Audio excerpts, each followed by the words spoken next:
Ratusan ahli hukum yang tergabung dalam Best Lawyer Club Indonesia mengikuti seminar nasional yang bertema menakar dan menelisik urgensi rancangan undang-undang perampasan aset di Indonesia yang diselenggarakan di salah satu hotel di Kota Bandung, Jawa Barat, Jumat siang.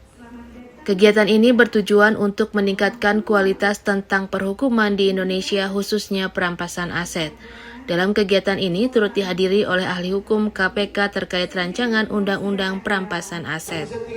Ketua Pelaksana menyampaikan bahwa kegiatan ini digelar agar menjadi wadah bagi para ahli hukum untuk terus meningkatkan kualitas tentang perhukuman di Indonesia, khususnya perampasan aset.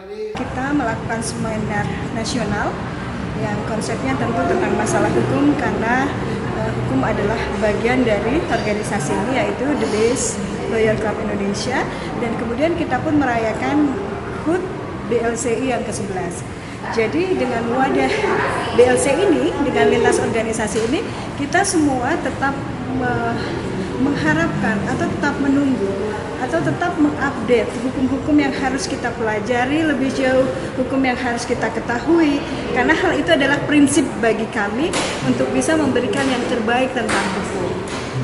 Sementara itu, Ketua Umum Best Lawyers Indonesia Alvis Sihombing mengatakan bahwa RUU perampasan aset ini harus disahkan secara perundang-undangan agar tidak memunculkan polemik di dunia. Kalau masyarakat kita inginnya segera diundangkan perampasan aset ini, tapi di lain pihak yang punya kepentingan, terutama orang yang melakukan tindak pidana korupsi, mereka tuh pasti akan menolak untuk perampasan aset. Apalagi perampasan aset ini tidak melalui putusan, ya, tidak dinyatakan mereka tuh bersalah melakukan pidana, tidak bisa dirampas.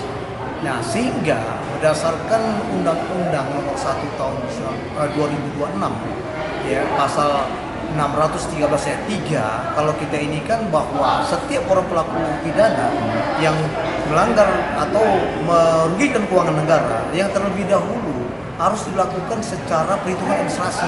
Apakah dia melanggar administrasi tentang keuangan negara apa tidak? Nah, kalau ini kan tidak langsung aja dirampas dulu, perusahaan itu lain. Itu yang akan berbenturan.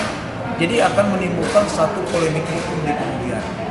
Para ahli hukum yang tergabung dalam Best Lawyer Club Indonesia mendukung pemerintah dan Komisi 3 DPR RI agar sesegera mungkin mengesahkan Undang-Undang Perampasan Aset di Indonesia. Yuwana Kurniawan, Bandung TV.